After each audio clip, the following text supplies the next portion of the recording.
Bonjour François Ruffin. Bonjour.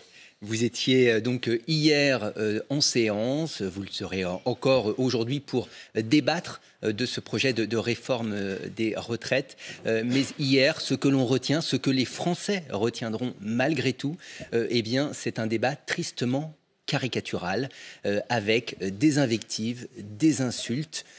Vous le regrettez ce matin, François Ruffin, vous le condamnez, et notamment cette déclaration de votre collègue insoumis Aurélien Saint-Houl. Il s'est lui-même excusé, preuve que ces mots ont dépassé très largement sa pensée. Mais je pense que nous, on a pour devoir d'être à la hauteur du peuple, d'être à la hauteur des Français qui sont dehors par 1, 2, 3 millions, 1, 2, 3, 4 fois, et pour lesquels il n'y a pas de heurts, il n'y a pas d'incident, il y a une espèce de colère froide qui habite le pays et qui vient dire non à cette réforme des retraites. C'est donc une faute, cette sortie, cette déclaration, cette prise de position de votre collègue. C'est ce que dit Emmanuel Bompard ce matin. Aujourd'hui, il faut qu'on parle du fond.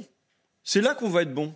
C'est là qu'on convainc les Français. C'est là que les Français sont avec nous. C'est sur le fond. C'est par exemple sur les 1 200 €. Quand tout le gouvernement est passé pour dire de Franck Riester à Dussopt, à Olivier Véran, à Marlène Schiappa, tous ils sont passés sur les plateaux télé, et y compris sur ce plateau-ci. On va revenir ça va être 1 200 € sur ce pour sujet tous. du minimum de pension, des petites retraites dans quelques instants. Mais sur cette stratégie parlementaire, parce que vous êtes député de la France Insoumise, député dans l'opposition, on vous sait pas toujours à l'aise avec cette obstruction parlementaire qui a été affichée d'emblée par votre groupe, par votre force politique.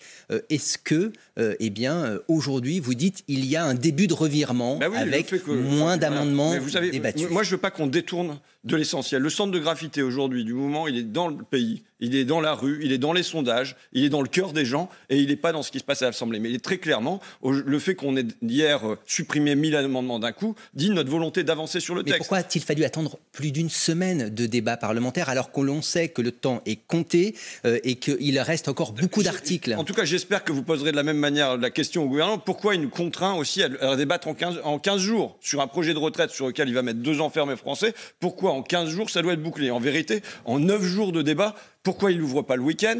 Pourquoi, il y a la possibilité d'étendre les débats de manière plus large. Pourquoi c'est pas fait? Mais maintenant, je veux qu'on revienne sur. Vous savez, quand je suis chez moi dans mon coin, on m'interroge pas sur combien d'amendements vous avez déposés, qu'est-ce qui s'est raconté à l'Assemblée. Non, mais on vous interroge sans doute sur le niveau des débats.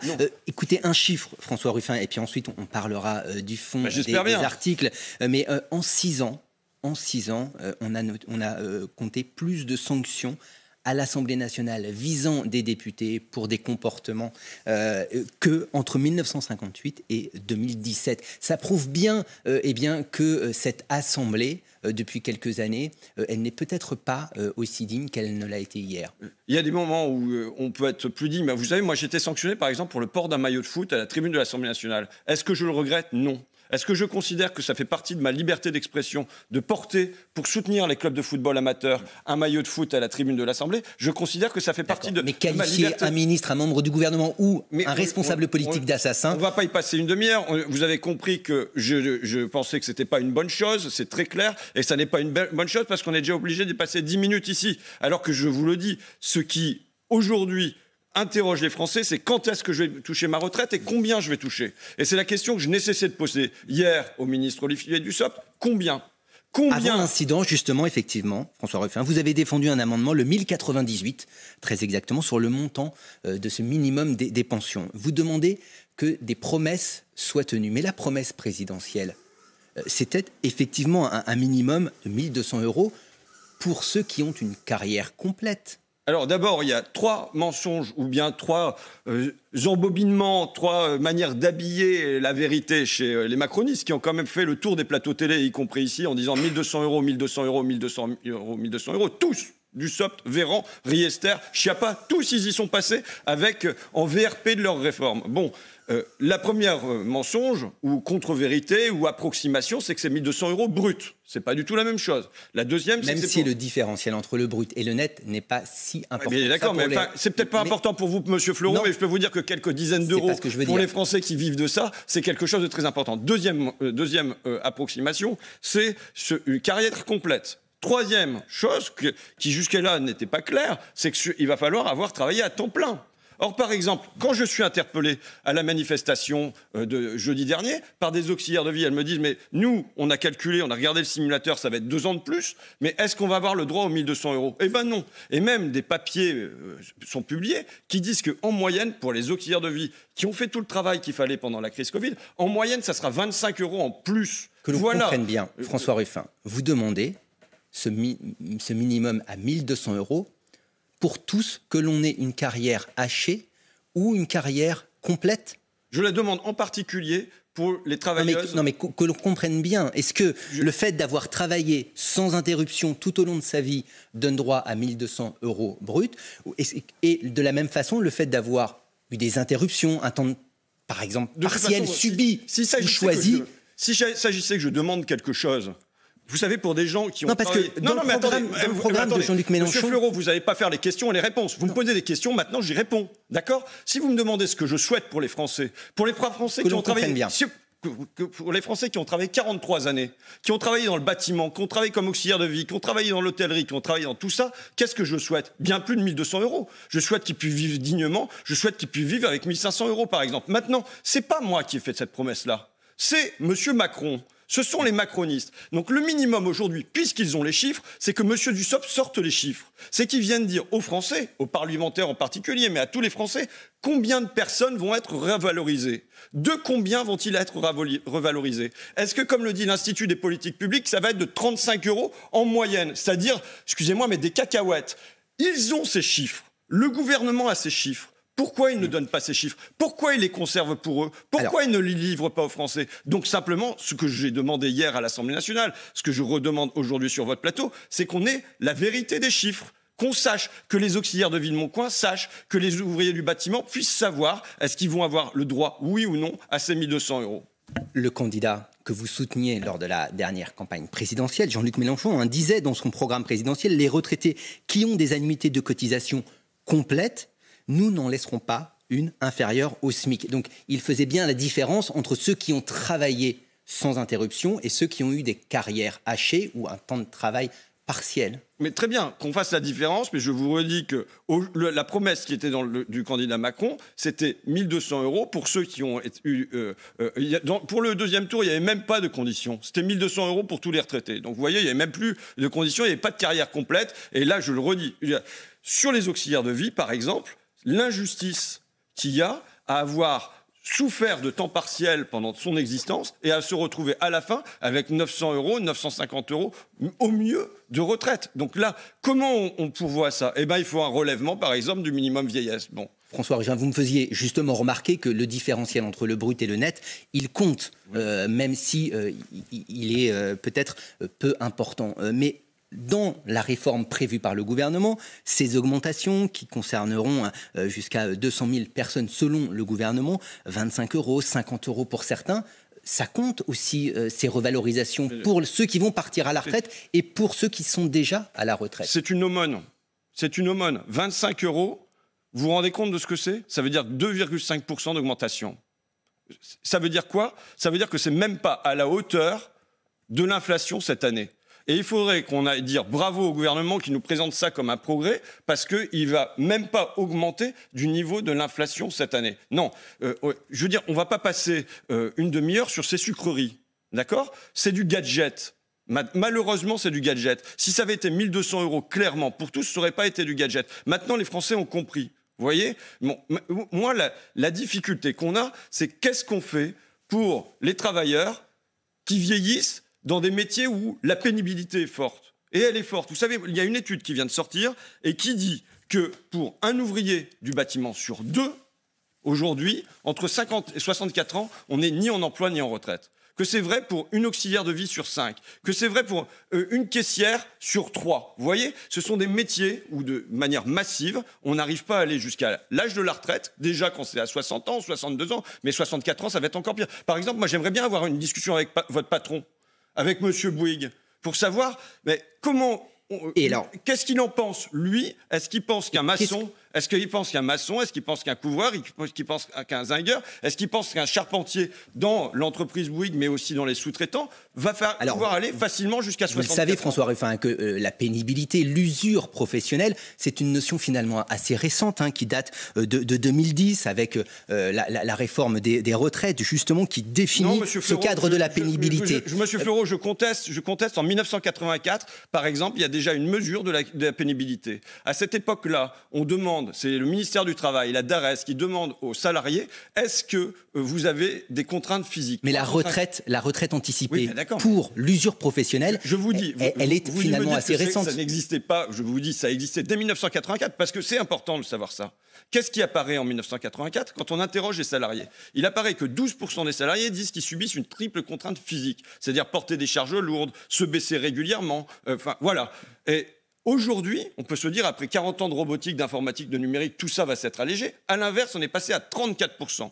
Et il en est de même pour les contraintes psychiques. Quand on demande aux gens, est-ce qu'en 1984, ils devaient remplir leurs tâches dans l'heure, avoir plusieurs tâches à faire en même temps, et ainsi de suite, il y avait 6% des salariés qui subissaient une contrainte psychique à l'époque. Aujourd'hui, c'est 35%. C'est devenu, sur les contraintes physiques, plus de 63% chez les ouvriers. Si on ne comprend pas qu'aujourd'hui, la France qui se réveille, c'est la France qui manifeste, la France qui dit non, 7 Français sur 10 qui disent non à cette réforme, 9 salariés sur 10 qui disent non à cette réforme. Pourquoi? Parce que c'est une France qui se lève tôt, qui va au boulot et qui a mal au dos. Ce fonds de prévention de l'usure professionnelle qui est prévu dans le cadre de cette loi, Elisabeth Borne a parlé d'un fonds à hauteur de 1 milliard d'euros. Pour vous, c'est aussi gadget, cela ne sert à rien? Je vous dis, les statistiques, les voilà. Non, mais sur ce fonds, François Ruffin... Mais monsieur Fleureau... On parle de prévention de l'usure professionnelle. Vous me pouvez poser une question et vous avez l'air de ne pas supporter que j'apporte une réponse. Répondez-moi sur ce fonds, si c'est à la hauteur des enjeux. Une étude est rendue... pour lutter contre la pénibilité. Exactement, mais ne m'interrompez pas quand je démarre ma réponse. Aujourd'hui, entre 50 et 64 ans, d'après une étude rendue, c'est un ouvrier du bâtiment sur 2 qui n'est ni en emploi ni en retraite chez les non qualifiés. C'est un salarié de l'industrie agroalimentaire sur 3. C'est un manutentionnaire sur 4. C'est un agent d'entretien sur 3. C'est une aide à domicile sur 5. C'est-à-dire que c'est un phénomène qui est absolument massif, qui est énorme. Qu'on ne prétende pas que c'est 1 milliard mis dans un fonds, un machin, qui va résoudre ce souci-là. Et le cœur du sujet, auquel le gouvernement ne doit pas échapper, dont on ne doit pas détourner par des quiproquos parlementaires, mais vous non plus, vous ne devez pas détourner par vos questions, c'est que tous ces gens-là, ils prennent 2 ans de plus. Et ça, on aura beau raconter tout ce qu'on veut, chercher à faire diversion, ça, les Français l'ont très bien compris. Et que, vous savez, quand je rencontre Gilbert, qui est carreleur, et qui est en train de poser du carrelage dans une maison en Ardèche au moment où je l'interroge, et qui me dit, mais bon sang, 64 ans pour moi, mais ça va être directement le cimetière. Je me suis fait opérer l'an dernier de la coiffe des rotateurs, j'ai des problèmes aux épaules, je le sens que c'est dur le matin, mais il est fou de nous imposer 2 ans de plus. Voilà le sujet qui doit rester au cœur du débat, c'est oui ou non à ces 2 ans de plus. Ce qu'on a appelé l'index senior, pour désigner ces entreprises, justement, qui mettent peut-être en pré-retraite forcée ou qui ne font pas suffisamment d'efforts pour prévenir l'usure professionnelle. Mais vous savez, moi, j'ai même pas envie... Ça ne va pas dans le bon sens. D'abord, c'est un index qui n'a rien il n'y a aucune sanction qui est liée à ça. Donc, on va tenir des comptes pour savoir combien de personnes dans telle entreprise vont... Ça peut peut-être faire l'objet d'amendements dans le cadre du débat parlementaire. L'index, vous savez, ça fait partie des amendements qu'on a supprimés, sur lesquels, de toute façon, on n'en a eu aucun qui est passé. Mais c'est pas le sujet. Là, j'ai même pas envie, vous voyez, de pointer individuellement les entreprises. Ce que je viens vous dire, ce sont des secteurs entiers où les gens sont à la peine. Ce sont ceux qu'on appelait les travailleurs de la deuxième ligne. C'est ceux à qui Emmanuel Macron avait promu reconnaissance et rémunération. Et qu'est-ce qui se passe derrière? Est-ce qu'ils ont eu ces 5 millions de travailleurs qui ont tenu le pays debout, dans les industries agroalimentaires, chez les manutentionnaires, qui ont mis les produits dans les supermarchés, qui sont allés s'occuper des personnes âgées, qui sont aides-soignants? Est-ce que ces personnes-là ont eu le droit à la moindre rémunération, à la moindre reconnaissance? Non. Au contraire, la première peine, c'est qu'ils ont eu leurs salaires qui ont été rognés par l'inflation. Et la deuxième peine à laquelle on assiste, c'est que c'est eux qui vont porter le plus lourdement les 2 années supplémentaires. Il faut comprendre ça, cette immense injustice qui est ressentie par les gens, qui explique que tous les syndicats sont unis, qui explique qu'il y a des millions de Français qui disent non, et qui explique qu'il y a 93% des salariés qui vivent ça comme une injustice. Pourquoi? Parce que dans ce temps-ci, même, je vous dire, là, c'est une injustice sociale. Mais moi, je veux parler au nom de mon pays. Je veux parler au nom de mon pays. On a besoin d'une France au travail.